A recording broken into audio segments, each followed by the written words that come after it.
Good morning, everyone. My name is Stephanie Osmus. I am a program developer at Dancing Sky Area Agency on Aging. We are one of 6 area agencies on aging in the state of Minnesota, and we offer services in 21 counties. Today, we are here to talk about veteran services and a little bit of an information webinar.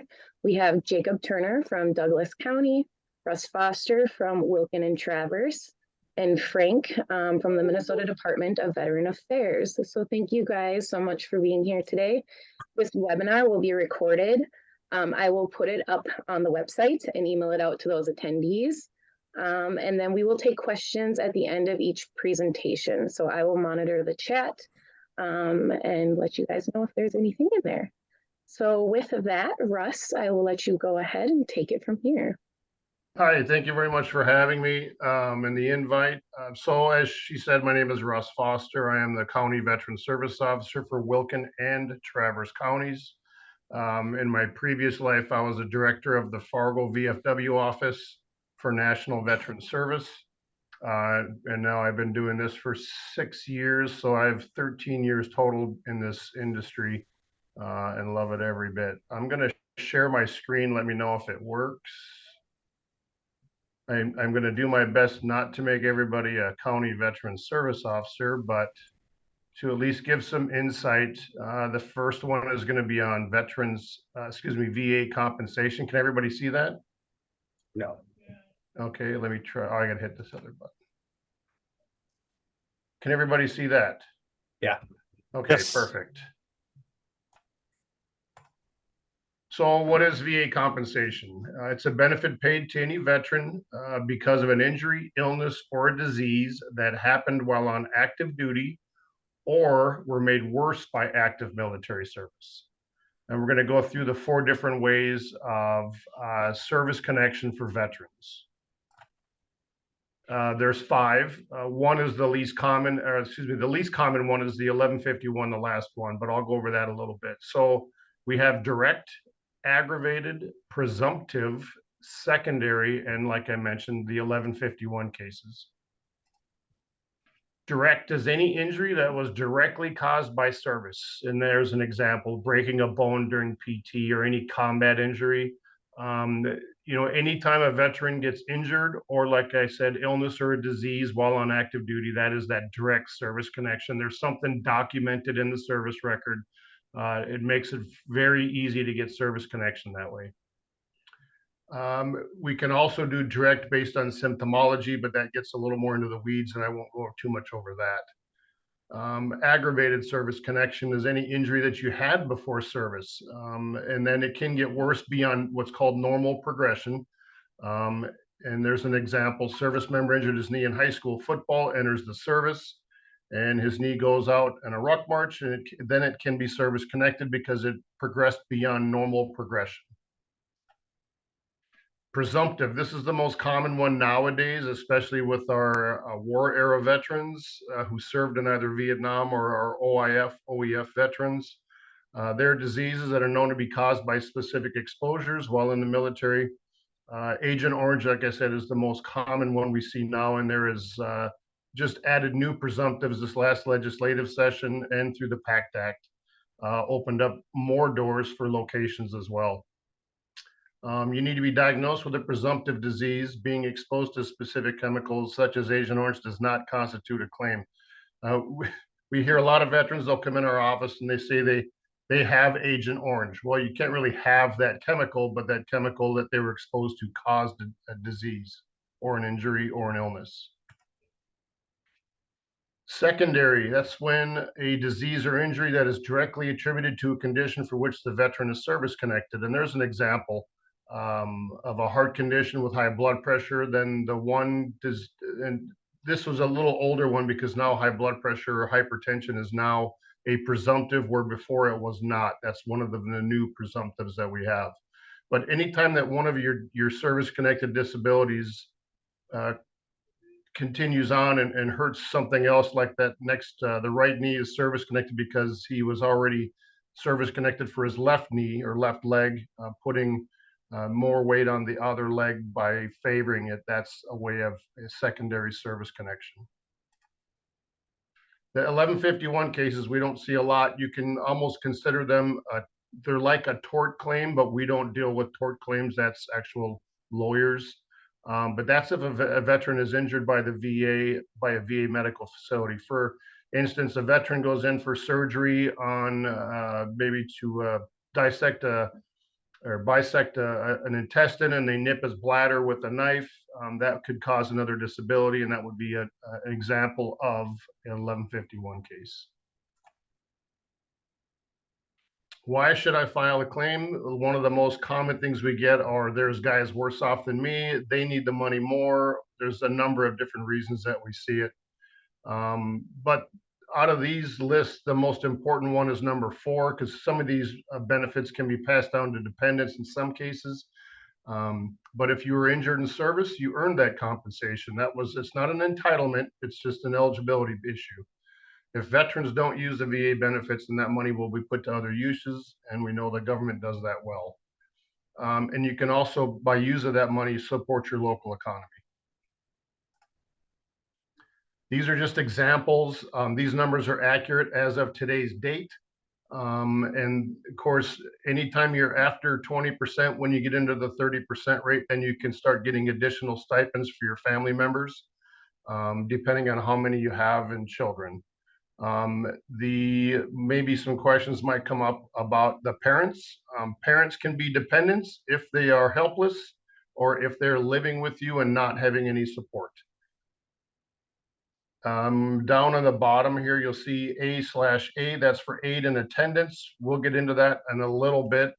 That's if your spouse needs aid and attendance that cannot perform their own IADLs, activities of daily living. And there's just some more numbers. So you can see it's most of these, when you get up into the 70, 80, 90%, 100%, some of these veterans can't work because of their disabilities, and that's why the numbers are consequentially larger. How to file a claim? Well, the most important part is get a hold of us, your county veteran service officers, and set up an appointment. We can then guide the veteran through the proper paperwork that he needs to bring in. Most importantly is his discharge paperwork, either a DD-214 if you're on active duty, or if you're a Guard member, the NGB-22 is their discharge paper. Most Guard members will have a DD-214. It may just be from active duty for training or their boot camp, or some of those guys, especially nowadays, most of them guys have deployed for OIF or OEF or augmentation. We will help them get their military records if the VA doesn't already have them, and any private medical records pertaining to that claim, whatever that disability is, we need those records. Buddy statements are very important, as well as the veteran's own statement itself. And any direct deposit info, the VA does not issue checks any longer, and we can help for that as well. For increases, so you get say for instance, you're service connected for your knee at 0 or 10%. It becomes worse later on, not just because of age, but maybe you did something wrong to it because it was already in a decreased condition. You can file for an increase. One important part about increases is any service connected condition that requires a surgery can get a temporary 100% during the convalescence period. So that's very important to know. And of course, you should contact us as soon as possible to let us know that that condition has worsened, so we can help you file that claim. And of course, the VA is going to want evidence. Everything that we do here is evidence-based. If the VA denies your condition or says that it is not service connected, you have the right to appeal. You have 1 year from the date of the notification saying that it was denied. Most importantly, you should get a hold of us so we can help you file that paperwork. It has become a little more convoluted the last few years with the types of forms that the VA has, making it a little more confusing for veterans, but we have plenty enough training to help them file for that. Some benefits associated, these are state benefits. Some are state, some are federal. Most importantly, the property tax reduction. So if you're 70% service connected, you get up to $150,000 in tax benefits through the state of Minnesota for your property tax. Up to 100%, you get $300,000 in property tax benefits. 100% compensation, spouses receive CHAMP VA, which is free medical care, and possible compensation after the veteran passes away, like I said. And we'll get into some of that, those benefits in the next presentation when I go over some pension stuff. They can also get on military bases and use the commissary.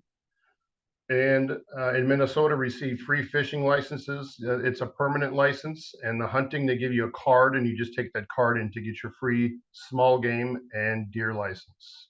And there's more benefits, discounts and such, and those are for not just 70 to 100, but any veteran that has an ID card that indicates he's a veteran. There's many locations that you get discounts at. It was a short one, but is there any questions? I am not seeing any in the chat. The next one will be quite a bit longer, so that's why this one was maybe a little short.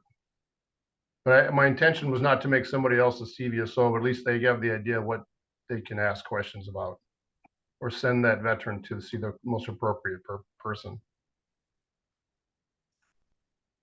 I'll bring up the next slide after I figure out how to get out of this one. Okay.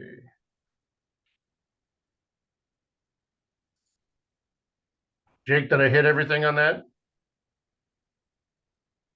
Yeah, sounded good. The only thing I could think of was when talking about convalescent leave, what he was saying is if you have a service-connected disability and you have surgery on it, the convalescent leave, the period is about 6 months, can be a little bit longer depending on doctor statements. But the amount that you would get paid is the amount a veteran at 100% would get paid. So even if you're service connected for 10%, if you end up getting surgery on that 10%, then you could get paid at the 100% because you're not able to work because of the surgery. So that was right. Trying to good to go. Trying to figure out how to get my big screen back. All I see is pictures of people. You want to stop sharing and then see if you can pull up your I don't even have the page to say stop sharing. That's what I'm trying to find. So up on top where the main Zoom screen is. Oh, there I see it. Thank you. I'm more used to Teams also, so that's why it's.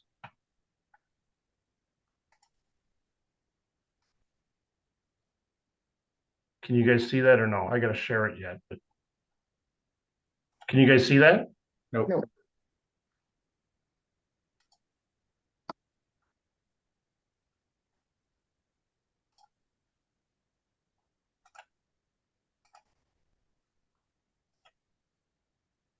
How about now? Good to go. Okay. Yep. Okay.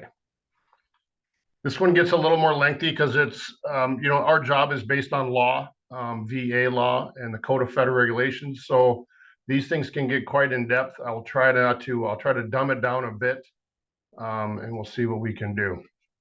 So the objectives here are to talk about survivor benefits and burial benefits. Survivor benefits, recurring benefits designed to assist eligible dependents of deceased veterans. And then burial benefits are one-time benefits designed to assist claimants in meeting burial costs of the eligible veteran. That's a little deceiving in how it's written because it's the burial benefits cannot be paid until the funeral is paid in full. So in meeting the burial costs, it's going to be after the fact. These are some of the forms that we use. It's not obviously not important for you guys to remember those, but there's a lot of them. So recurring monthly benefits for these are now we're going into the survivors benefits is DIC. If you remember it, I talked a little bit about benefits if the veteran is service connected. That's what the DIC is, dependency and indemnity compensation. We'll go into detail with that here in a little bit. There's also parents DIC and a death pension. So these are some of the Code of Federal Regulations that we work with in the law. Dependency documentation. If a surviving spouse recognized by VA as a veteran spouse during the lifetime, relationship is conceded and no documentation is required. Otherwise, you need it. Marriage certificate regarding the prior, also any prior marriages the VA has to know about. There was times where the VA had paid out 2 dependents at a time because they never recognized the previous marriage, or the previous marriage was never dissolved in the VA's eyes. Copies of birth certificates, custodian, and addresses for all children, whether they are stepchildren or not. And of course, everybody needs a social security number. And that's the marriage date requirements are, we'll get into that in a little bit, but there's a 10-year rule and so on and so forth. So DIC is what I said, dependency indemnity compensation. It's a monthly benefit and it is tax-free for that spouse. It is paid to unmarried surviving spouses, and we'll get a little bit more into that because there is some date or some age limits. Dependent children and dependent parents. And this is paid out to spouses or dependents of a service member who died during active duty service, or a veteran who died from a disease or injury incurred in or aggravated by service, or a veteran died to a non-service connected, or to a service connected cause. Sorry about that. If a veteran died to non-service connected causes for certain claimants, if rated totally disabled for a certain period of time prior to death, or service connected death under that 1151 cause, or you were injured at the VA facility or the hospital during surgery. The entitlement is, this kind of just goes over everything else that the 10-year rule is what we'll get into here in a little bit. And then for survivor's pension, I have to go back up here. That survivor's pension is all income and net worth based. And net worth is that bright line limit of $150,538 for this. I think it was 2 years ago it was set. They change it every once in a while. There is also a month of death benefit available for surviving spouses. If the vet died 10/1/82 or later, the application for surviving spouse, as long as it's received within 1 year of death, then they are eligible for that month of death benefit. And they will get paid the veteran's rate of the month of death only if greater than the surviving spouse's monthly rate. And that is generally an automatic payment. The VA sees that. Where it gets a little more difficult is if the veteran was under 30%, the VA doesn't know about the dependent because they aren't getting an award for that spouse. If the veteran died after 12/31/96, they need to claim for it as a one-time benefit. Excuse me, that's those 30% or 20%ers. Military service minimums, obviously you cannot have a dishonorable, so you need to be honorable general or under honorable conditions. And we can talk about discharges, but that's a whole other subject altogether. Marriage dates, here's where I was talking, there might be some dates are going to be strange. The spouse must meet one of these following: either married to the veteran 1 year or before the veteran's death, if they had a child born of or prior to that marriage, and married before expiration of 15 years after termination of period of service. That's some important ones. They must show continuous habitation. They cannot be in separation, basically. A deemed valid marriage or DIC and death pension, where they occurred 1 year or more before the veteran died, or any period of time if a child born of or before, and the claimant entered marriage without knowledge of impediment, and they cohabited continuously from the date of the marriage to the date of death, and no claim filed by the legal surviving spouse who was found entitled. That's where those marriages are kind of important to show proof. So these are some impacts of COVID-19. The death certificate may or may not list the contributory causes of death. Where it gets important for DIC is, especially now, we've been doing a lot of amending of death certificates because most of them that died of COVID-19 only listed COVID-19 as a cause of death. And that there's a problem with that, because if the veteran had hypertension and was a Vietnam veteran, it wasn't listed on the death certificate. We can't go for cause of death, so we have them amended. Apparently, during COVID-19, cancer didn't kill anybody. It was just COVID. DIC, unremarried or whose marriage ended. Remarried on or after the age of 57, that's changed. It is 57 now. It used to be 55. Unmarried children under the age of 18, or unmarried students between 18 and 23 attending a VA-approved school. And the VA also has a clause for helpless children age 18 and over that require, obviously, some more guardianship. And then parents with low income, if the veteran was not married.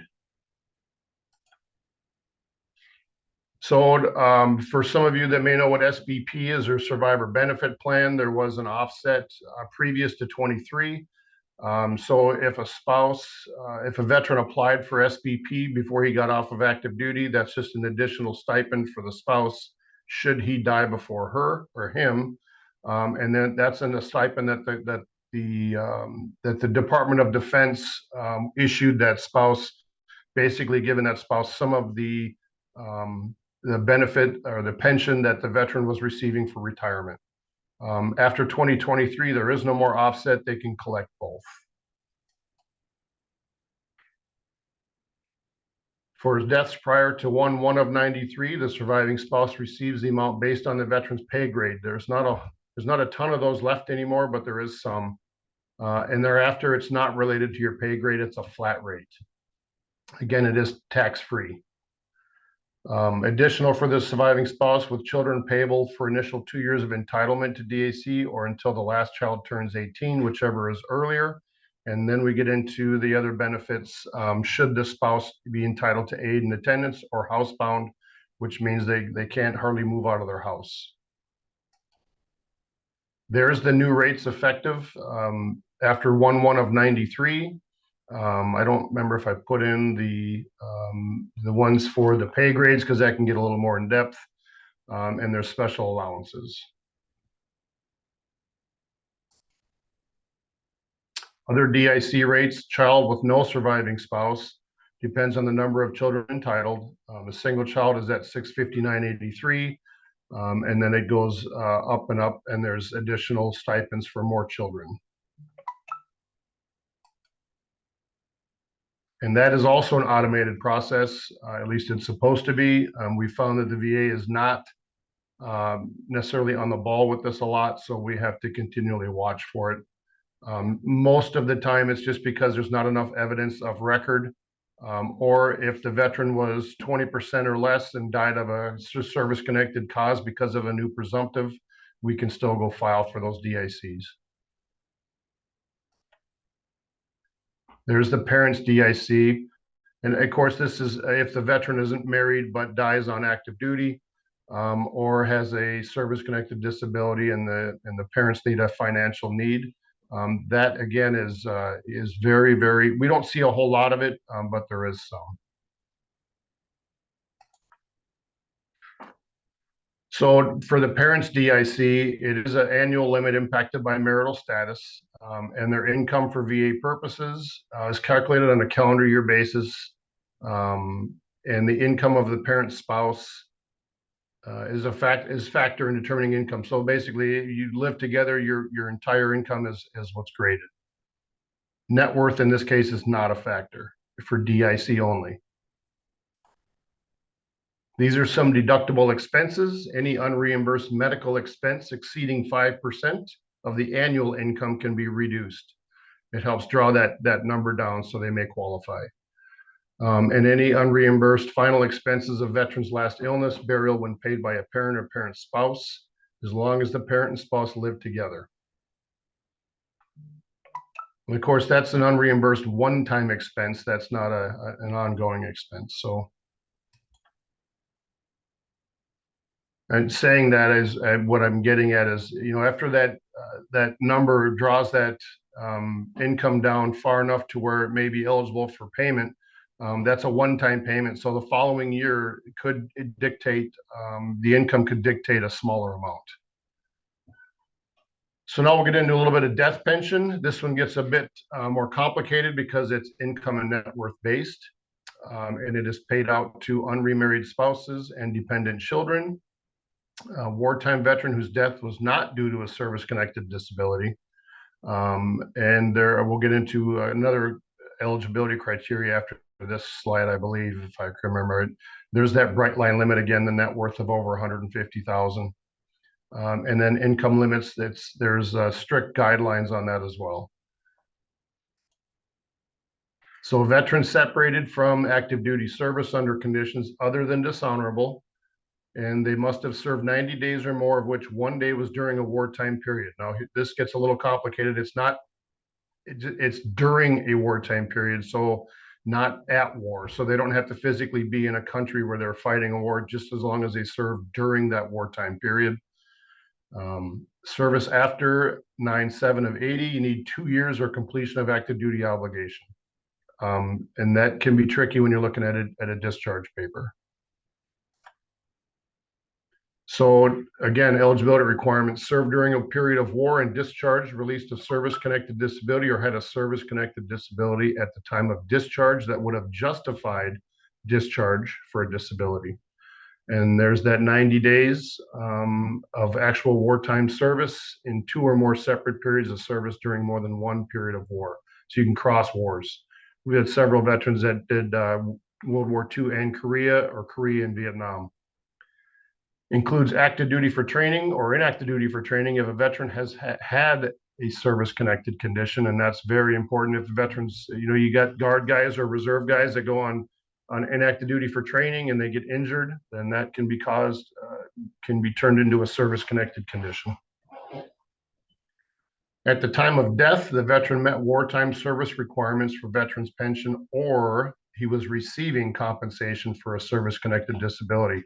So when the veteran qualifies, I'm just going to add in a little bit here. When the veteran qualifies for a service-connected condition, and he's qualified or entitled to receive pension, the VA will give the better benefits. So whatever the greatest benefit of either one, that's what the veteran will receive.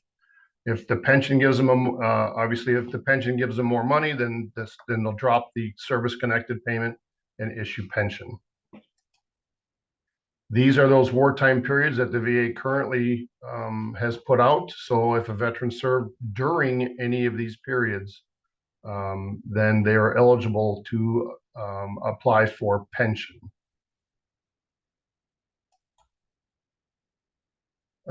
Expansion of Vietnam era service dates. This has changed because of what's called Blue Water Navy.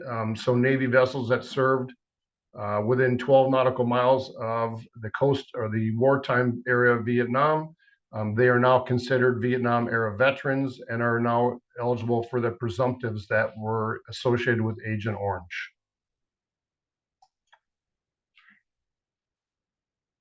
Evidence that's required, of course, the application, proof of requisite military service.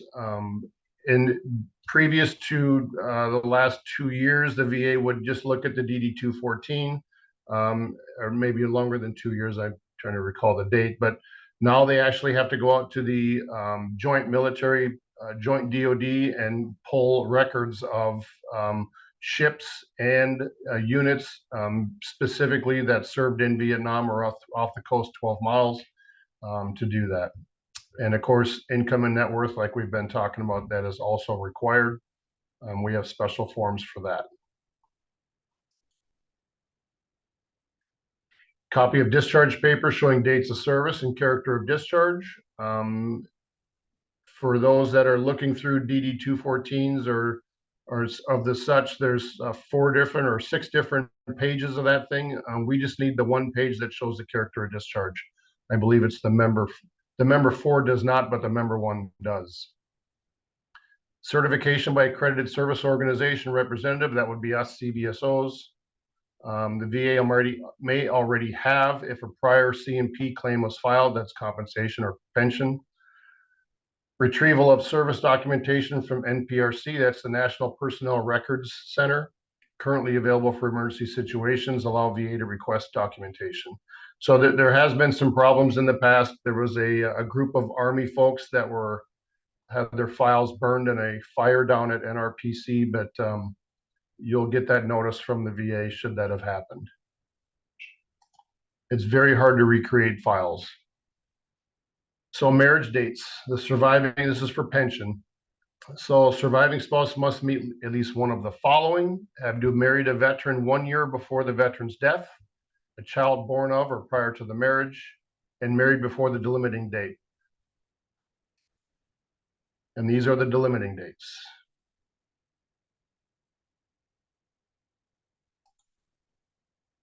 Net worth. So that bright line rule, that's at 150,538 as of 2023.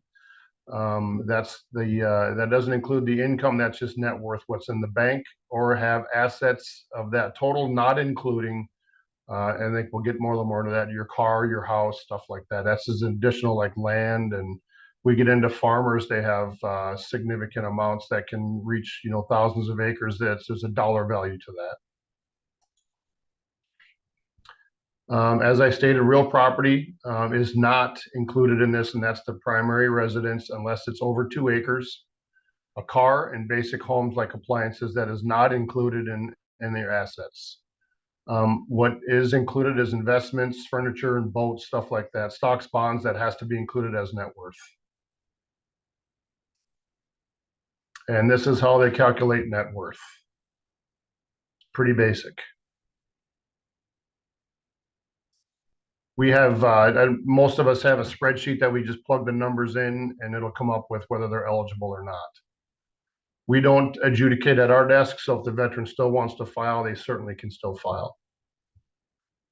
Medical expenses can be reduced. We talked about that 5%, and that's especially for unreimbursed medical expenses. They cannot be used for net worth, but continuing ones can. For instance, sometimes nursing homes, depending on what they're in the nursing home for rehab, stuff like that can be used, and assisted living. This is when to calculate net worth. The VA receives it, the original pension claim, or it's a new pension claim after the period of non-entitlement. So generally we have a lot of veterans that of course are working, they apply for pension, they're over income, so then they're not entitled or eligible for it. So then we can file again, say when they go on Social Security and retire. The note, VA may deny a pension claim due to excessive net worth before determining if the claimant meets other entitlement factors. In this case, the VA will notify claimant of entitlement factors that have not been established. The VA is pretty good at sending letters out to tell you what you're missing or what you have. They can be a little confusing. They've been working on dumbing down their letters for years, and it hasn't been effective yet. For a child's net worth, has to be evaluated independently, not added to the family net worth. So this is for a child, of course, that may not be living at home, but is still entitled to possible pension. There is a look back period, 36 months. Immediately preceding the date the VA receives the claim does not begin with date of intent to file. So I didn't go over intent to file too much, but that is what a veteran can file to save the date of the claim. If he doesn't have all of his evidence together, we can file intent to file, and they have 1 year from that period to file the claim.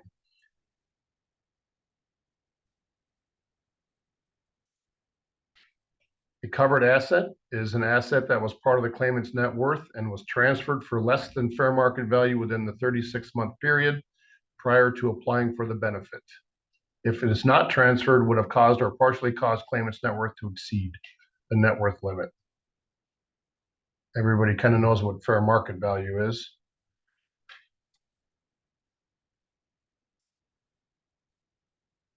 VA will not consider transfer to a trust if established on behalf of a child whom VA is rated incapable of self-support. That's the helpless adult. Exception to the rule for transfers for less than that is possible. You have to report income from all sources. A lot of times we'll file this stuff for veterans, and they won't be entirely honest about all of their sources of income. The VA does an IRS match, so if it's reported on your taxes, the VA will find it. So including medical expenses, keep records and receipts. We tell veterans that all the time, keep anything that you got so that we can help reduce that income to get you the pension. And first and foremost, pension is not, in the idea of pension is not to make somebody rich, it's to keep them out of just above the poverty level. The difference in the payment to a veteran will be the difference between the poverty level and what their actual income is. So, I mean, well, you'll see a lot of it will be $100 a month or something like that. It's just enough to keep them out of poverty. These are some excludable income examples. Most of the ones we see are the Medicare prescription drug discount and the TA program. That's a lot of the ones we see. We haven't had Agent Orange settlement payments in a long time. These are some of unreimbursed medical expenses that we can use to help draw that number down so that they may qualify for pension.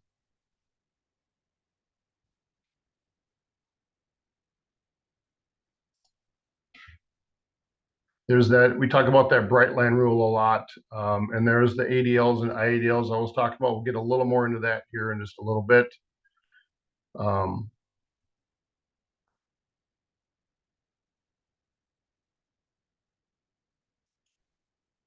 Here's some ADLs. So if a veteran or surviving spouse cannot perform some of these ADLs, that allows them to get an increased level and allow them, and in that increased level of income, so that it further allows them to get a higher level of pension, because now they're paying somebody to help them do these ADLs.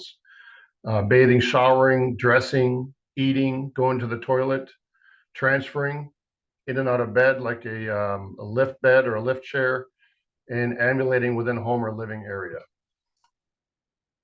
Here are some IADLs. Now these are the ones that you can talk about between skilled care and non-skilled care, but independent living activities such as shopping, food prep, housekeeping, laundering, managing finances, handling medications, using a telephone.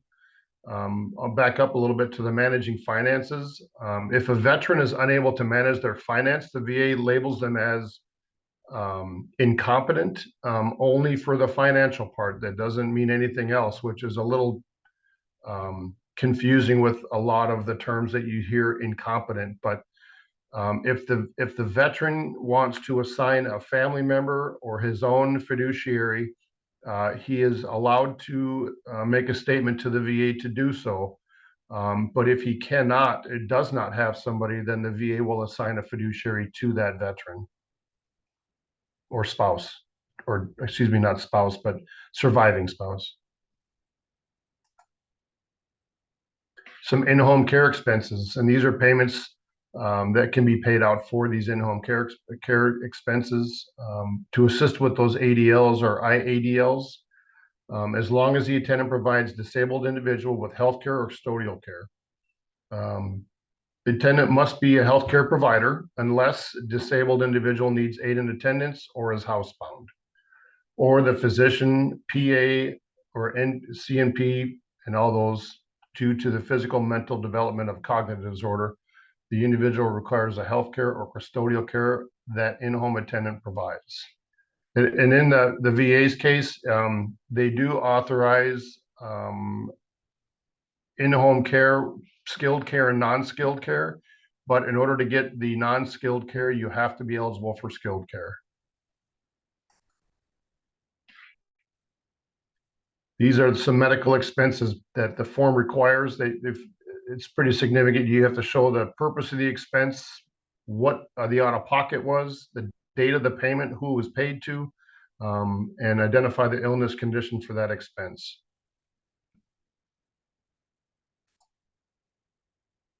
Last expenses are these, just debts of the veteran, which are unsecured, credit cards, stuff like that.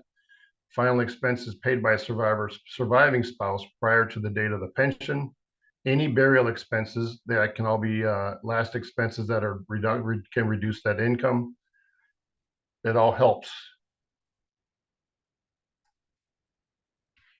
Then there's special monthly allowances, provides a higher maximum level of death pension, and that's what I was talking about, that housebound level and aid and attendance. If they require those, then that income rate is significantly higher than the one without. But you cannot receive both at the same time. So here's the housebound criteria.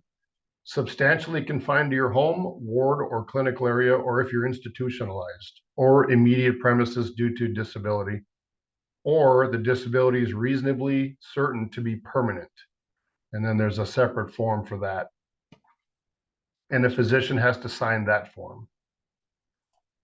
For aid and attendance, the medical evidence shows that you need that for your daily living, those ADLs and IADLs, and then the nursing home will sign that form. Or if the case that the veteran is blind, the same thing.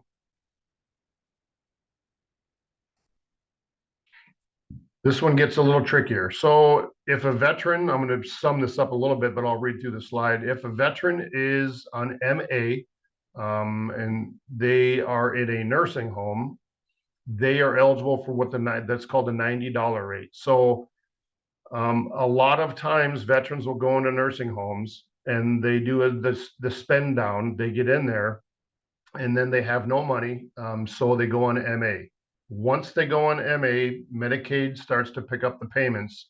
We have to know that because the veteran or the spouse could still be getting survivor's pension. And of course, the nursing home takes that into consideration for income, when in fact, the nursing home is just taking all of that money. When they go on MA, we can apply for the $90 rate, which means the veteran or the surviving spouse is allowed the $90 a month that the nursing home cannot touch. The biggest problems we see are when the veteran's still receiving or the dependent's still receiving the benefit of pension. They go on SSID and then they collect that. They don't tell the VA that their income has changed, and then now we have a debt.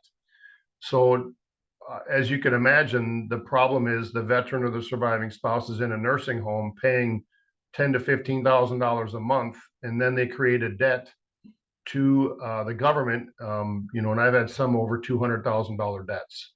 So it's incredibly important to let these folks know that are on pension that if any of their income changes at any time, they got to let us know. It's very imperative, so we don't create a debt for somebody that can't afford it. And this applies to the veterans without a spouse or child, surviving spouse without a child, or the surviving child, just whoever is eligible for that pension rate. This is what I was kind of leading to. This is for the DIC for the spouse and the child. There is no impact. They can still be on Medicaid and collect their benefit. They determine amount allowed for incidentals, which is generally below the $90. May want to consider election of death benefit, or the survivor would have to meet the criteria for death pension. Where this does make a difference is if a veteran is receiving 100% service connection, goes into a state veterans home, they still get to collect their benefit. And for the state of Minnesota, their care is free at the veterans home.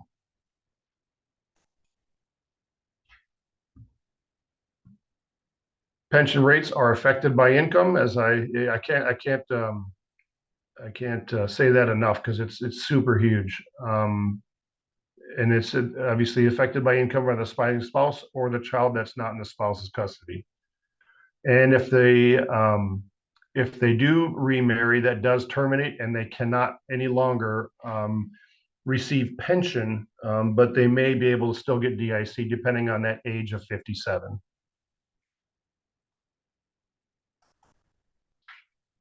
So determining the monthly death pension rate, the monthly VA benefit, reduced dollar for dollar of other income, and that gives you an example of Social Security and interest.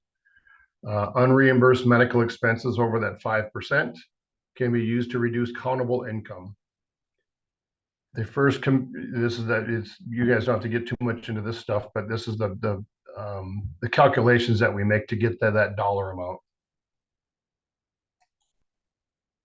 This is an example of a single widow with aid and attendance. Their income is $17,815. and there's the deduction they can make from that. And then they're with using this calculation with their Social Security income of 900 with $200 a month interest, this is what they would get monthly is $850 monthly. It's very convoluted. Like I said, we have a spreadsheet that helps us figure this out. Some effective dates for pension. Beginning date claim filed within 1 year of veteran's death, then that would be the date of claim. That also goes for service connection. As long as the date's filed within 1 year of active duty, they'll backdate it to the date of discharge, but this is for pension. Sorry, I digressed there a little bit. Claim filed over 1 year from the veteran's date, then the date of claim is the beginning date for pension. If there's a reopen claim because of termination or denial of pension, then the date of claim is, or if the date of claim is found in error. Termination dates, remarriage of a surviving spouse will terminate if your income becomes now exceeds limits for death pension, or if your net worth becomes a bar. So restoration. So if you had pension and you lost it, death pension and surviving spouse cannot be restored to roles after remarriage. So if the spouse remarries, the pension stops. There is no more pension available. Death pension, unremarried surviving spouse may reapply if the income or net worth change. We'll get into some burial benefits. Burial allowance, there's two different types of burial benefits. One is for a service-connected burial or a non-service connected, which are generally the non-service connected are those that are receiving pension or died because of a non-service condition. In order to receive a burial allowance to begin with, you have to be receiving monies of some type, whether it's compensation or pension. One of those two have to be in receipt to allow you to be entitled to the burial allowance. There is a plot interment allowance for non-service connected death. There is a transportation allowance. And then we'll talk about headstones and markers, burial flag. There's a medallion and the presidential memorial certificates. Before I go on, was there any questions for pension or DIC? I don't see any in the chat.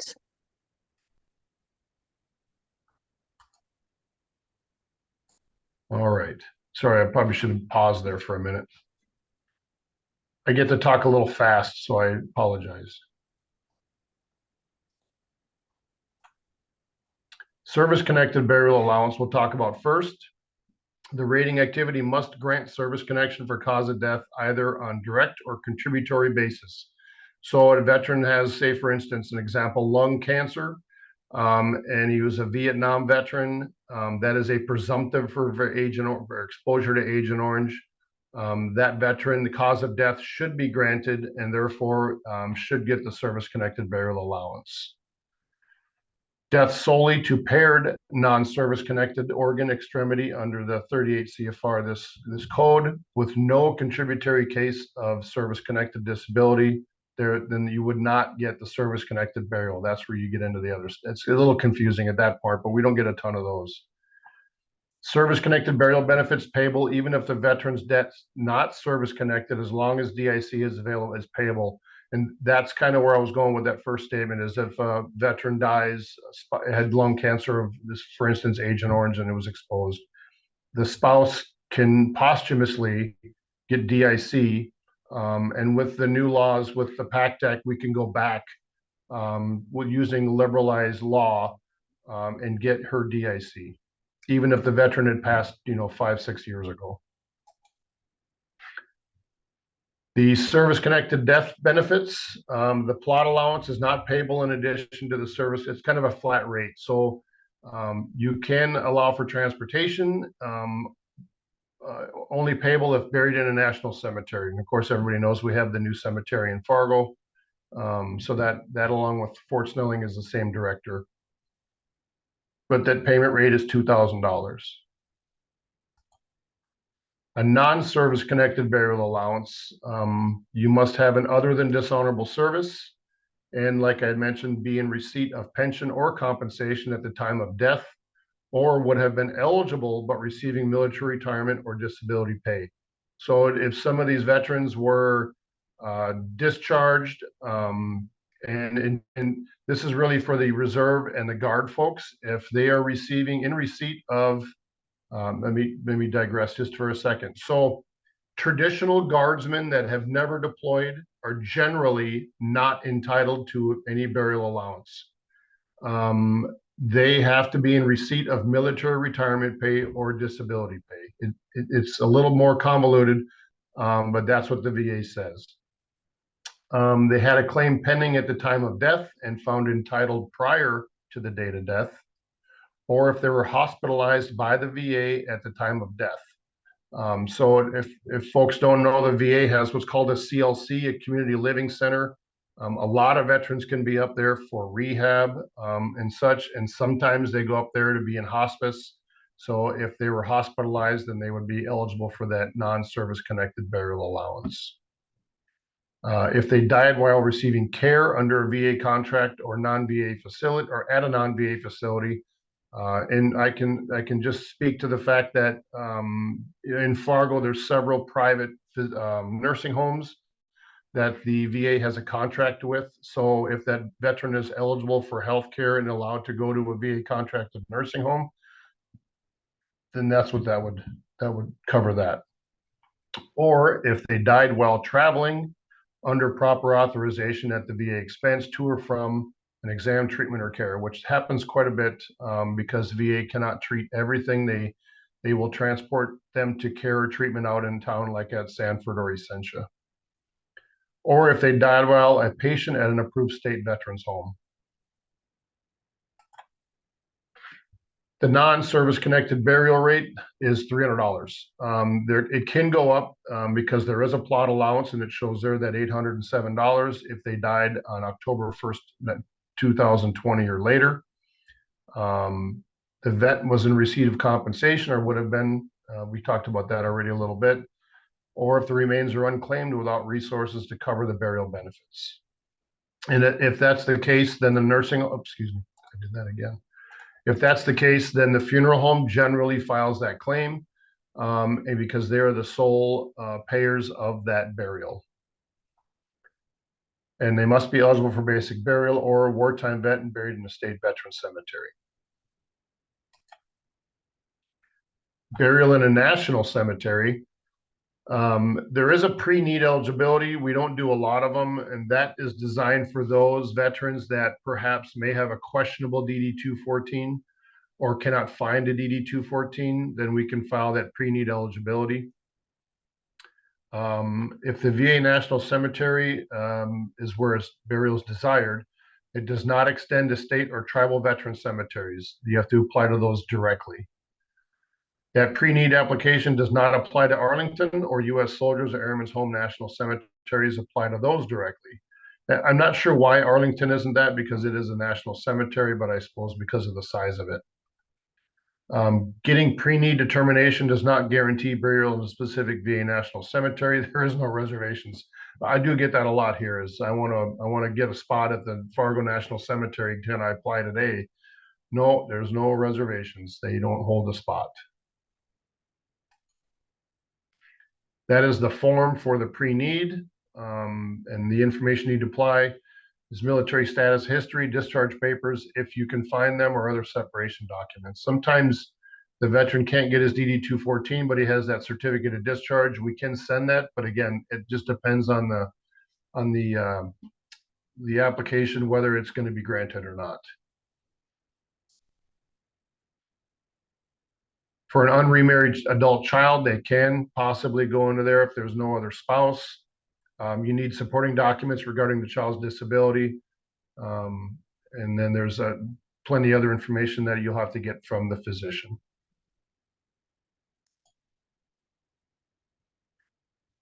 So if you're hospitalized by the VA at the time of death, then you're entitled to other stuff like the burial allowance and the plot allowance. It does go up a little bit in cost. And that's also if you were in a contract hospital care or contract nursing home care or in a state home.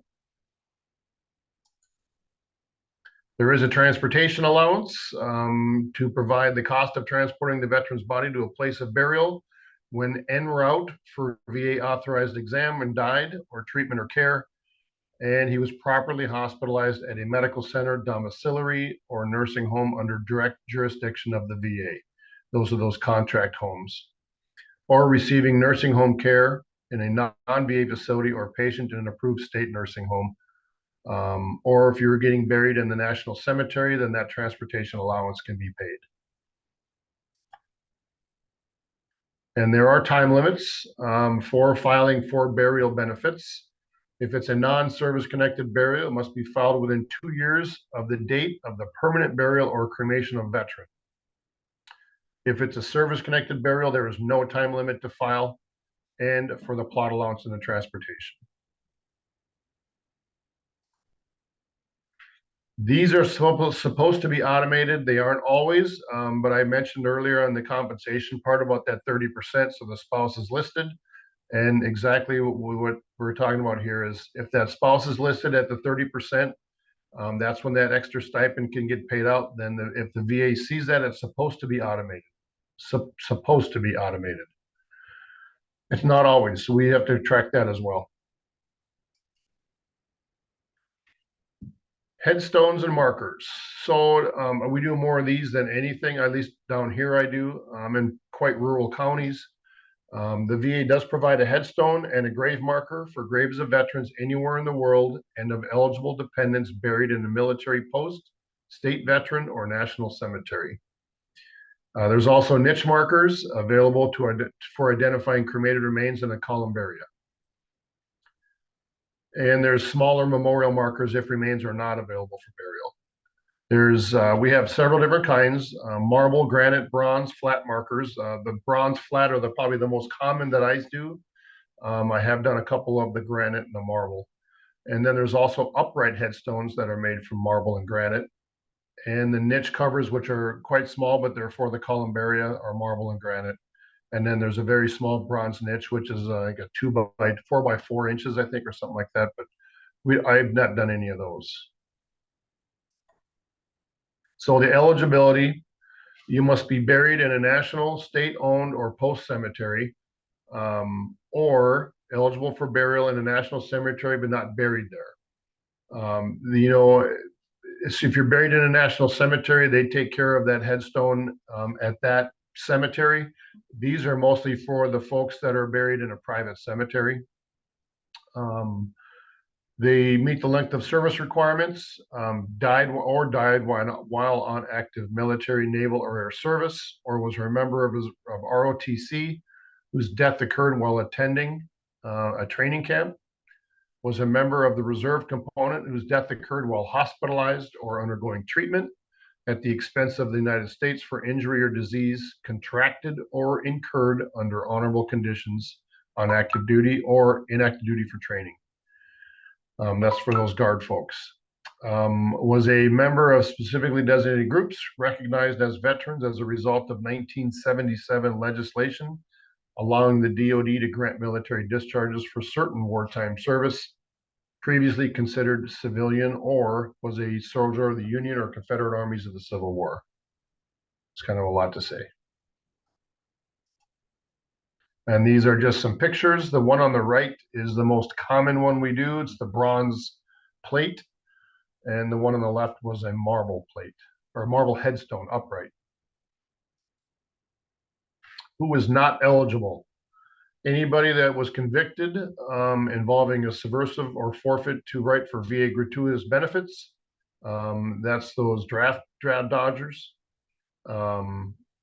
Let's see, for death on or after 12/6/02, eligibility is precluded when they're convicted of a federal capital crime that was sentenced to death or life.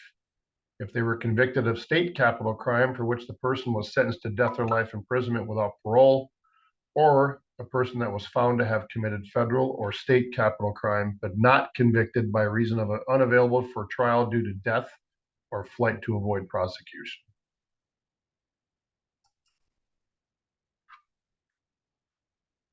Deaths prior to November of 90, government headstones or markers furnished for unmarked graves only. Deaths of November 90 after, government headstones or markers may also be furnished for graves marked with a headstone. So you can have two markers. One could be a private paid upright, and then you can get that bronze or whatever the case might be for the ground. The memorial headstone or marker, if requested, furnished for replacement by applicant in any national, private, or local cemetery to commemorate any veterans whose remains have not been recovered or identified, or were buried at sea, or donated to medical science, or cremated and the remains scattered. I just did one recently where the cremation remains are made into stones, and then they just had the stones at home. I guess that's something I've never heard of. The government prepays all of the shipping charges, and it does not cover costs from wherever that headstone is delivered to the actual cemetery. It does not pay for the erection of the headstone or any maintenance fees. Generally, when we do the bronze footstones or plates, the funeral homes generally will have a guy that they put those, he'll come out and put them in concrete so they're secured to the ground. Some just have them right in the grass, but there's different ways of doing it. Eligibility to get a burial flag. You must have a discharge under honorable conditions or be a reservist entitled to retired pay or would have been, but not being under the age of 60. Selected reservists who served at least one enlistment or discharged for disability incurred or aggravated in the line of duty or died while a member of a selected reserve. And those are given out down here. I don't know how often, if it's the same everywhere, but our burial flags here come from the post office. Those not eligible are anybody that was discharged dishonorably. Peacetime veterans discharged before June of 50 and did not serve one complete enlistment or incur or aggravated disability. Anybody convicted of a federal capital or state capital crime under these imprisonments, or committed federal or state capital crime but not convicted. The same one as the last slide. This is who can receive that flag. It is issued to the next of kin or close friend, preference order for the next of kin, obviously. Surviving spouse, children, parents, brothers or sisters, uncles and aunts, nephews or nieces, and others such as cousins or grandparents. There obviously is a hierarchy. The spouse, of course, would be the first one. The VA will not issue a flag if the next of kin or close friend is also entitled to receive a burial flag from service department. And the flag delivered to the next of kin following internment when not claimed by next of kin or given upon request to a close friend or associate. Only one is issued, and that's the same as the markers for the burial. There is only one issued. You can request a replacement if the material or the resource that was used to create it, such as the dates maybe were incorrect. I've done one in the past where I didn't have the most updated or most recent discharge, so the rank was different. I was able to get one replaced for that also, but they do not just replace them if they're broke.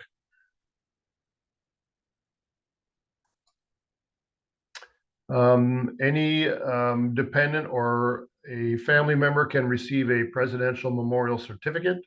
When we file the claim for the marker, there's a spot that we can put however many that the family wants, and there you can get as many as you want. There's the certificate of bearing, it'll have his signature on the bottom to recognize the service of the deceased veteran discharged under honorable conditions. That's the form if you don't want to, if you want to just get that and not anything else. Otherwise, we generally ask when we do the marker application. And the eligibility for that is next of kin, loved ones of honorably discharged deceased veterans. Here's the medallion that we mentioned in the beginning also. If for any veteran who died on or after November of 1990, And generally, these get affixed to an already placed headstone, from a private headstone. It does denote the branch of service. You cannot receive both the government furnished headstone or marker and the medallion. So it's one of these, one of any of those. The government is not responsible for affixing the medallion. And the appropriate fixing adhesives, hardware, whatever instructions are provided. And that is the application that we use for the medallion specifically. Are there any questions? No questions in the chat. Zoe had zoomed in from London, and so she has a comment in the chat if you want to check that out, which is pretty cool.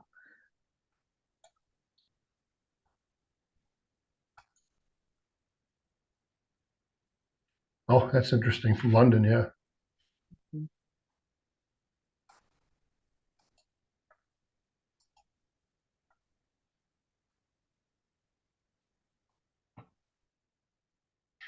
Jake, did I miss anything? Not that I could tell.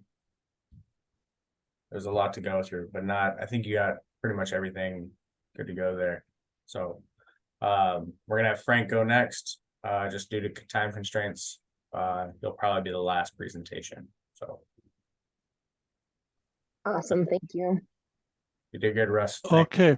Thanks. Did you want to take a 3-minute break here, or should we just roll through it? My presentation should be about 20 minutes tops. I think we can just roll through it. Let's roll then. Okay. Give me a second here.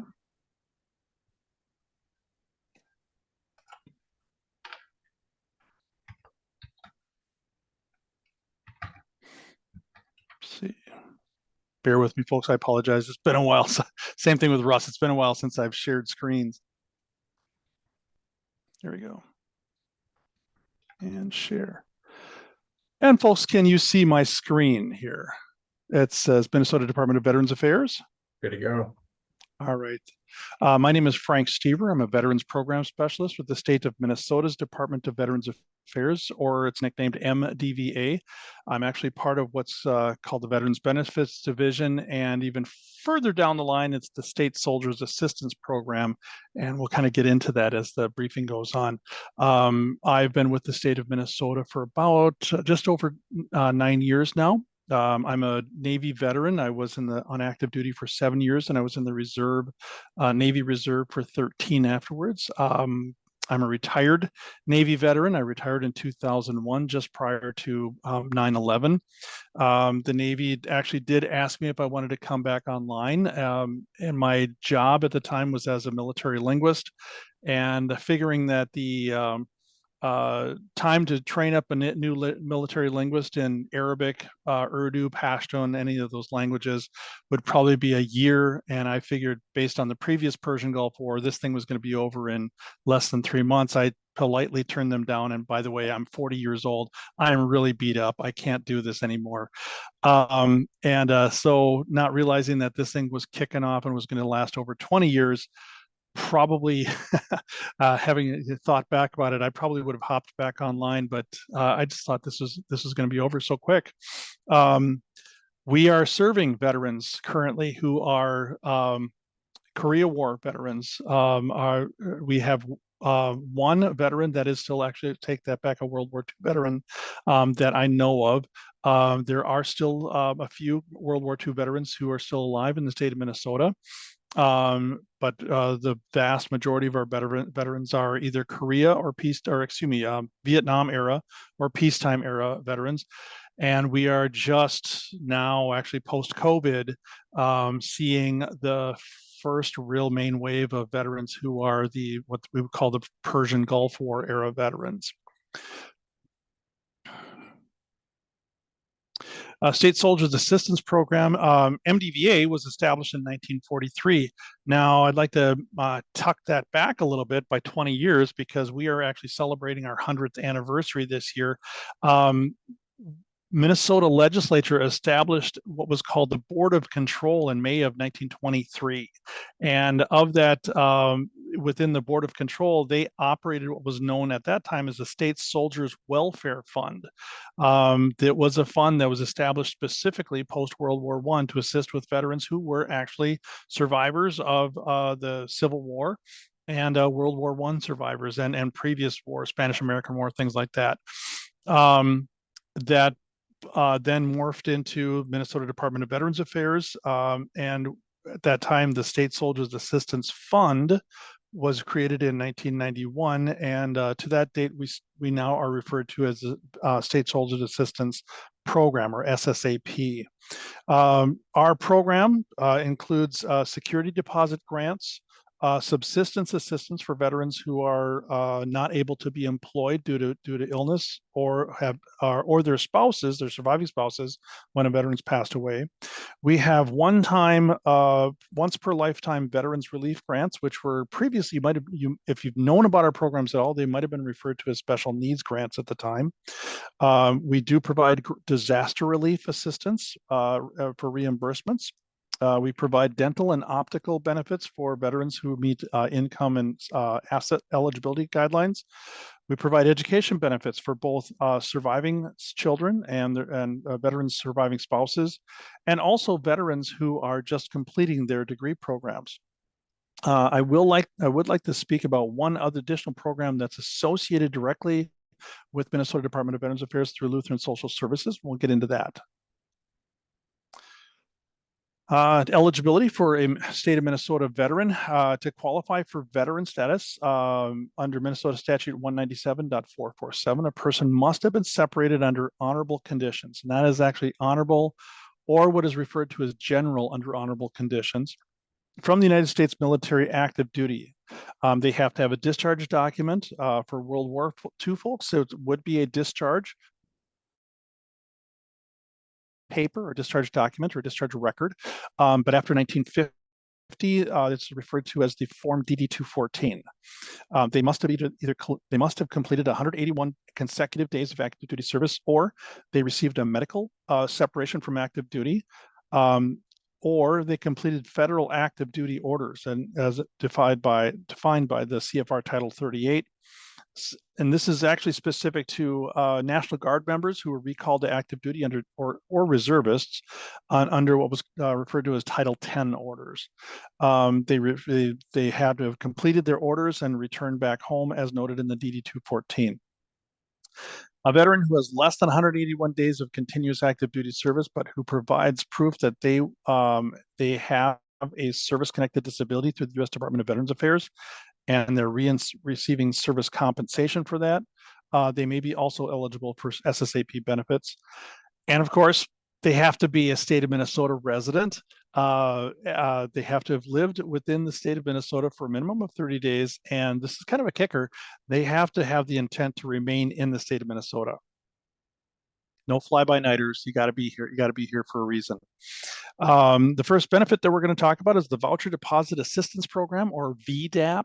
It's a secure deposit. MDVA provides financial assistance for a gap that usually is seen in government-assisted housing programs.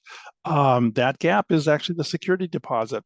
Housing programs such as the Department of Housing and Urban Development, or HUD, and also the Veterans Administration Supportive Housing, HUD-VASH, do not assist with the security deposit that's required to move into rental housing. This is a barrier for veterans as they try to obtain stable housing. The VDAP program is a once per lifetime benefit that is intended specifically to address this, and is actually probably one of our high priority benefits. Our next benefit that we'll talk about is the subsistence benefits. Subsistence benefits are designed to assist either veterans or their surviving spouses. First case, when a veteran is disabled and is prevented from working at their normal occupation for at least 30 days, or for a surviving spouse who applies to our program within a year, 12 months from the veteran's death. The subsistence benefit provides us financial assistance with shelter payments. That will be the full cost of lease or rent, mortgage, room and board expenses. We also pay for homeowners insurance, property taxes, if those expenses are not escrowed within the mortgage, for example. We provide full utility expenses. We pay for electric, gas, water, sewer. We pay for bulk fuel, telephone or cellular phones. We pay for only one, and also internet charges. Going back to the shelter payments real quick, we do reduce benefits on a dollar for dollar basis. And I'll talk to that in a little bit, but whenever possible, if you're making $0 for your family and you have a $1,200 benefit, $1,200 mortgage expense, we'll pay the mortgage expense. We do pay for healthcare premiums, and that is both if a person is receiving healthcare, either private healthcare or they're receiving COBRA pay, or if their employer is matching their funds while they're off sick, we'll pay the employee benefit or the employee portion of the premiums. And we do that for both medical and dental benefits. We also provide a small stipend. It's not huge, but we provide a small stipend based on an individual household of 2, household of 3, household of 4. So that stipend does get larger as the household increases. Subsistence that's based on a medical disability. Applicants are eligible for subsistence up to 6. And I'm going to qualify this to say 6 30-day periods, but it's essentially 6 months, or until they either return to work or they begin receiving long-term disabilities benefits such as VA pension, Social Security supplemental, Social Security or Social Security disability insurance, or their employer brings them over to long-term disability. Or they actually are on that bubble where they're at an age that they are eligible to start receiving Social Security retirement. The other piece of it too is that if the veteran is at a point where they are able to receive or start utilizing their retirement funds, such as an IRA, that's also kind of a delimiter. It's like when you reach that point, your benefit with us will stop. Household total earned or unearned income is calculated, and is basically that income is subtracted from the total benefit. The total benefit amount that we look at is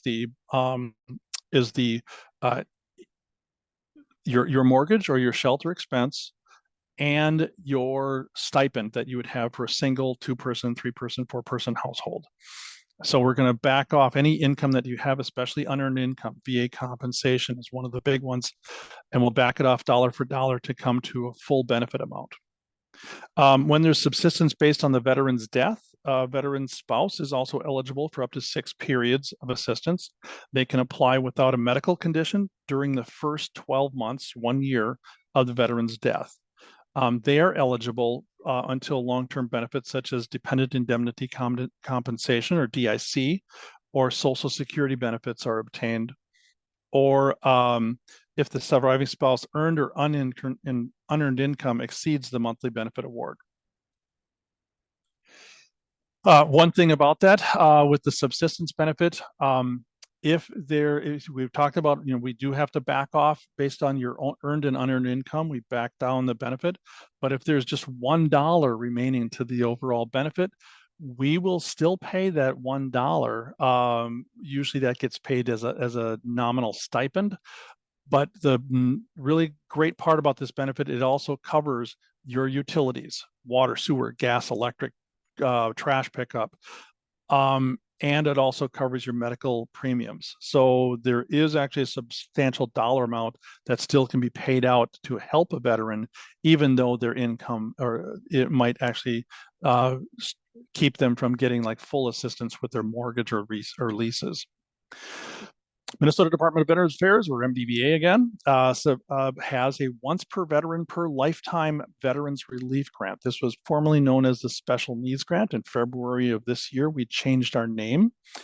We did a lot of things in 2023, kind of as our 100-year anniversary.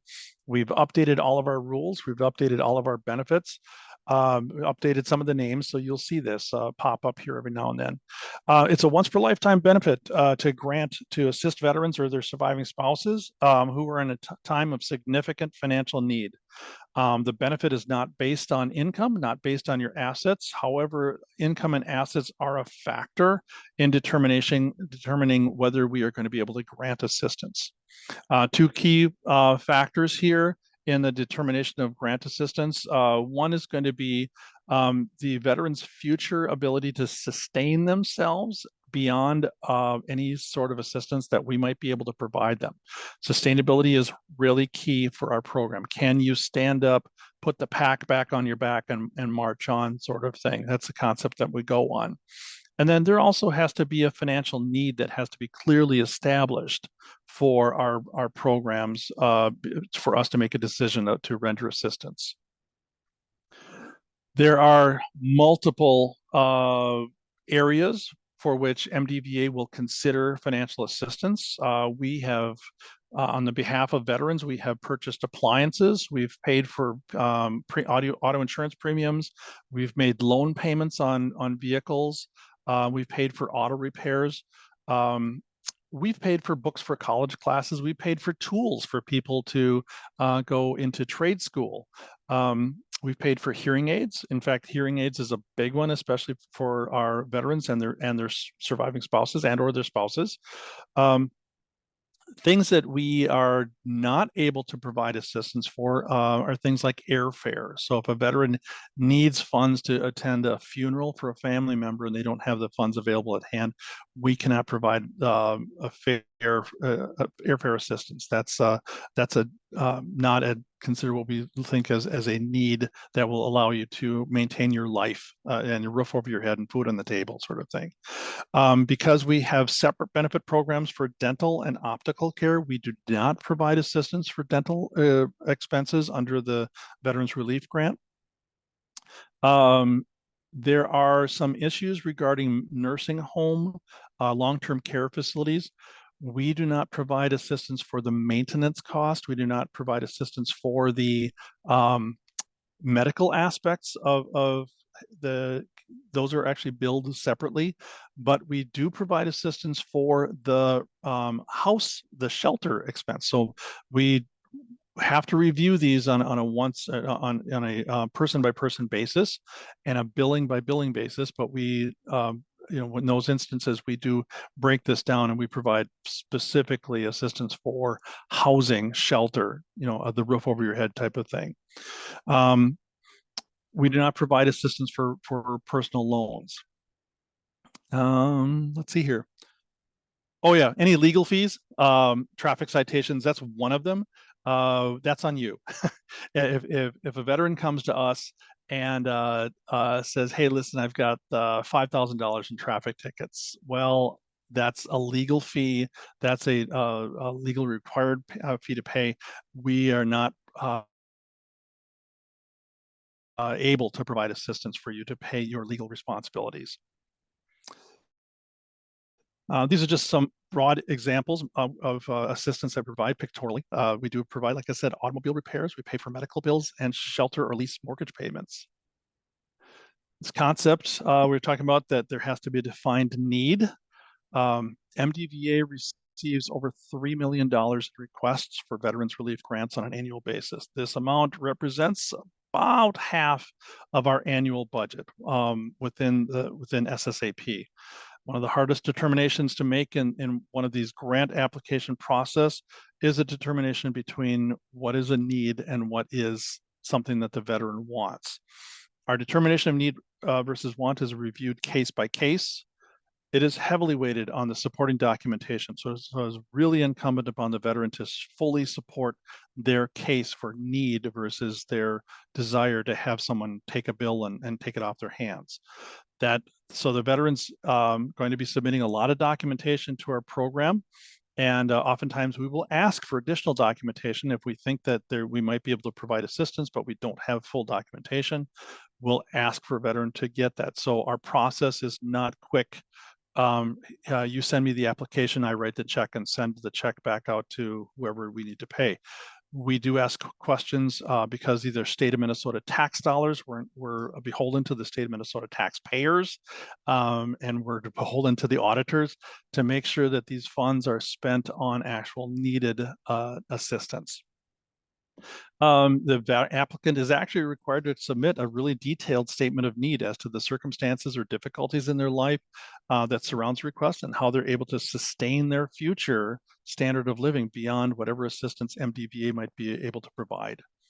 And that statement is the best way to demonstrate the items that are requested are a need instead of a want. Going back to 2020, disaster relief grants. Minnesota Department of Veterans Affairs provides disaster relief assistance for veterans. When the governor of the state of Minnesota issues an emergency executive order that declares the state of Minnesota, MDVA may activate the disaster relief grant when the government requests presidential declaration and it's granted. That signifies that the damage caused in Minnesota has reached a high enough threshold to warrant outside assistance. The disaster relief grant is available to veterans and surviving spouses in affected counties listed in the governor's emergency executive order. In March of 2020, when the governor of Minnesota initiated the state of emergency due to COVID-19, MDVA initiated two separate disaster relief related grants of $1,000 and actually a special needs grant that was associated with COVID that was also following along the emergency relief from a disaster relief grant.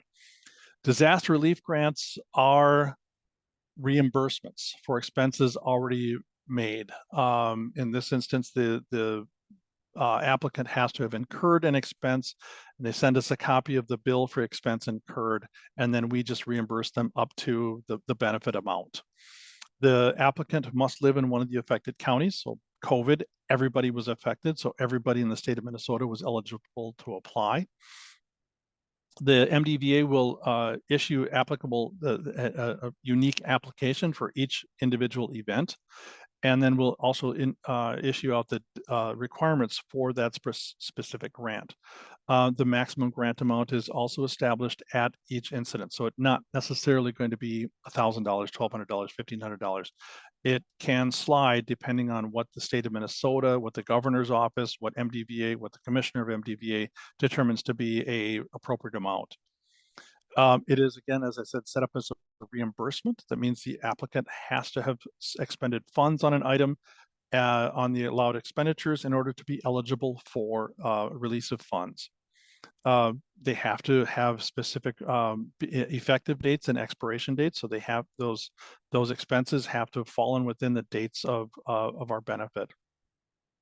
And then applicants cannot seek reimbursement for items that were covered by insurance or other state or federal programs. So if you have trees that fall on your house and insurance paid for that, then you cannot turn around and come back to the state of Minnesota and ask for reimbursement for something that's already been paid for by State Farm or USAA or any of your other insurance programs. As I mentioned earlier, another benefit that we provide is dental assistance for veterans and their spouses and families. We have a 3-tiered dental assistance benefit. The baseline dental assistance program is a $1,500 annual grant that we provide. We send a letter to eligible veterans that indicates that they and their spouses and their children, should they ask for that type of assistance, are each eligible for up to $1,500 to allow for payment for routine exams, cleanings, and imagings. For eligible folks who are looking at getting dentures, we provide $2,500 to assist in treatment for extractions and preparation for dentures. And we also provide up to $4,000 in assistance for the dentures themselves. The amounts change based on the program budget.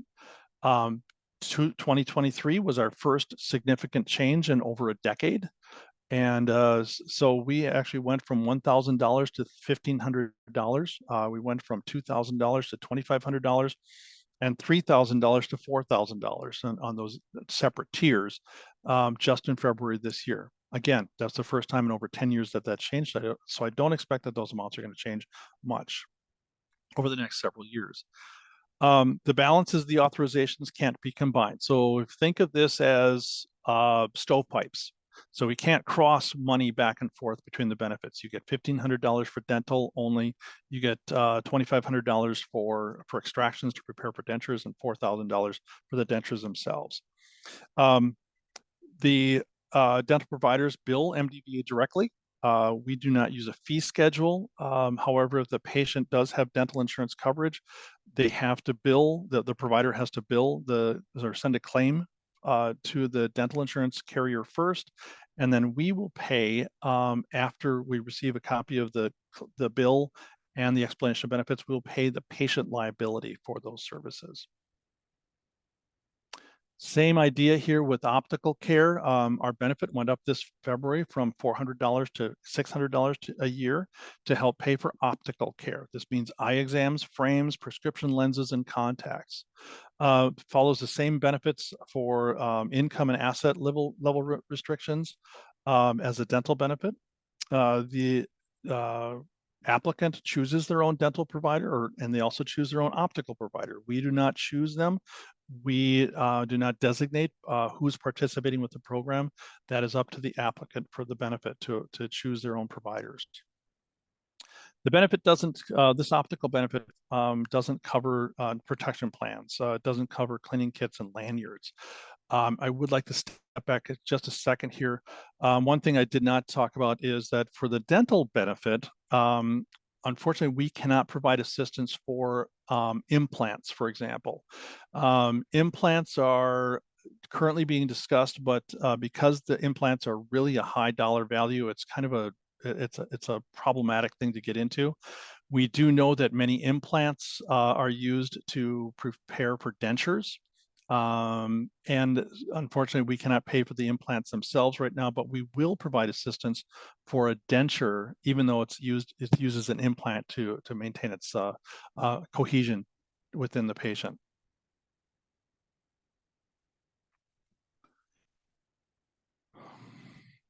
That's SSAP. Education benefits. This is again within SSAP.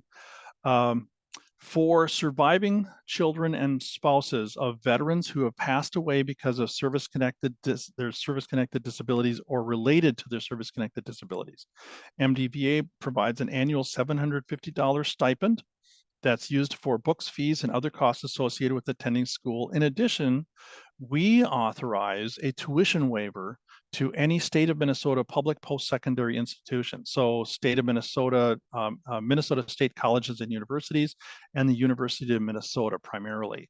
So if a veteran passes away from a service-connected disability, they're determined by the U.S. Department of Veterans Affairs that their death was service-connected. Their child turns age 18, goes off to the University of Minnesota at Morris. They put an application to us. We approve that they're eligible for our benefits. They take that letter to the school, and the school basically writes off their tuition. As long as they're part of our program, their school writes off the tuition, and then we just give a small stipend to help pay for the tuition and books. The veteran has to, like I said, have died from a service-connected disability, or they actually died while in service as a result of their service.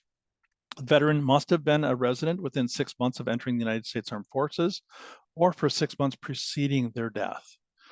Dependent or surviving spouses must be making satisfactory academic progress at an eligible institution. They have to be a resident in the state of Minnesota while they're receiving education assistance. And again, this is something I need to be kind of clear on. This is for a bachelor's or undergraduate program only. This is not for a master's program or PhD work. So they must have not already attained a bachelor's degree.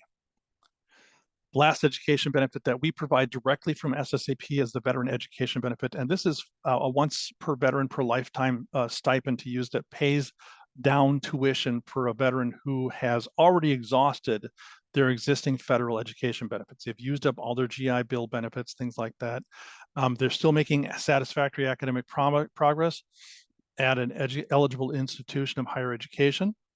They've had Minnesota as their state of residence at the time that they enlisted or any reenlistment, and they are still a state of Minnesota resident while receiving educational assistance. The last piece is, again, this is for undergraduate work only, not for any higher master's or PhD work. So this is to help a veteran basically finish out their undergraduate. If let's say you're in your last semester and it's going to be tough to meet that tuition squeeze, we can at least provide up to $750 and pay directly to the school to help pay that tuition. Last thing I want to bring into the discussion here is an organization that I have worked with closely, and an organization I personally have benefited from. This is the Lutheran Social Services Case Management Outreach, Referral, and Education. We refer to this as LSS Core. The core program is offered statewide. It is managed through Lutheran Social Services, but is paid by Minnesota Department of Veterans Affairs. It offers free, confidential, and caring professional support to veterans and their family members. LSS Core helps a veteran and their family craft an individualized plan of action to access a broad range of wellness services. Counseling services, referrals, resources are available include individual, family, and couples counseling, services for youth and families, specialized financial counseling, anger and stress management counseling, and other resources and referral. LSS Core is primarily known for their financial counseling programs. And I will speak as a person who's gone through this program myself. They're experts at the ability to take a veteran outside of their situation, have them look objectively at their financial situation, and help them develop a financial plan to get back to basically the concept of sustainability. The funds that you are expending equal the funds that you've got coming in the door, if not better. The idea of creating a savings, the idea of paying down your credit cards. All of these services are free for veterans and their families, but there is a debt management counseling as well, a debt management piece where they can combine some of your expenses for primarily credit cards. And in that regards, that is a small fee-based service, and that is something that's discussed when the veteran actually enters in the program. These days, we used to just send veterans to financial counseling when they were looking at our programs for especially the Veterans Relief Grant, and we needed to get verification the veteran was going to be sustainable after our services had been rendered. We would refer a veteran to Lutheran Social Services for financial counseling. In the past 2 or 3 years now, we have increasingly referred them, our applicants, to case management, and we're letting the core counseling staff, the core case managers, actually triage the veterans because there are so many other needs that they may have that we don't see. But the case managers will look at that through their period of triage and asking the veteran the questions of what's going on in your life, sort of thing. But definitely the best piece that we've ever worked with right now has always been the specialized financial counseling. That is it in a nutshell for the services that are provided by the State Soldier Assistance Program through Minnesota Department of Veterans Affairs. My name again is Frank Stever, S-T-E-V as in Victor, E-R. My telephone number is 651-757-1560. And I'll say that again, 651-757-1560. Please drop me a line, give me a call. If you have any questions regarding programs that might be one of your clients, one of your customers may have some questions. In most cases, if you're just looking for what goes on with the specific program, I can answer questions. But if you do have a client who is looking at other assistance, such as through the state of Minnesota, my best recommendation is to refer your clients to the County Veterans Services Agency through Russ and through Jake. Whatever county your client is living in, refer them to their County Veterans Service Agencies. The CVSOs they act as agents on the veterans' behalf, as you've seen here with what the presentations that Russ brought. They act as agents on the veterans' behalf. They act for free. So this is not something where you refer someone to a lawyer. You refer them to the CVSO, and there's no further dollar amount out of their pocket, which I really, really love. This is the thing. I've worked with the CVSOs for over 9 years now, and I happen to think that this is one of the most professional organizations throughout the state of Minnesota that I've come across. These folks are just ace at what they do. So I'm going to leave this, turn this over here. Thank you very much for your time, folks. Really appreciate it. And if there's any questions, I'll just open the floor. I'm not seeing any questions in the chat. There is a lot of information you guys shared that I obviously had no idea about. And so I'm excited that we recorded this so that the community members can also reference and watch this. Do you guys plan on sharing your PowerPoints? Should that be something I should also send out, or what are you? I do my PowerPoints on a as needed presentation basis. So it's usually an MDVA representative who does the PowerPoints. As I was telling Jake, worst case scenario, I can give it to Jake, and they can do that. But if anybody wants to sit down with me, I have further in-depth PowerPoints that we can do, or just talk with me directly. I can go over benefit programs with them. Awesome. That sounds great to me. Russ? I can share my PowerPoints if you want them. That's no problem. Awesome. Yeah, if you want to send them, I will send those out with the link to the recording, and that would be great. And then I'll send your guys' contact information too. All right. Sounds good. Thanks, Stephanie. Yeah, thank you guys so much for your time and everything. And yeah, I hope you all have a good day. Thanks, you as well. You too.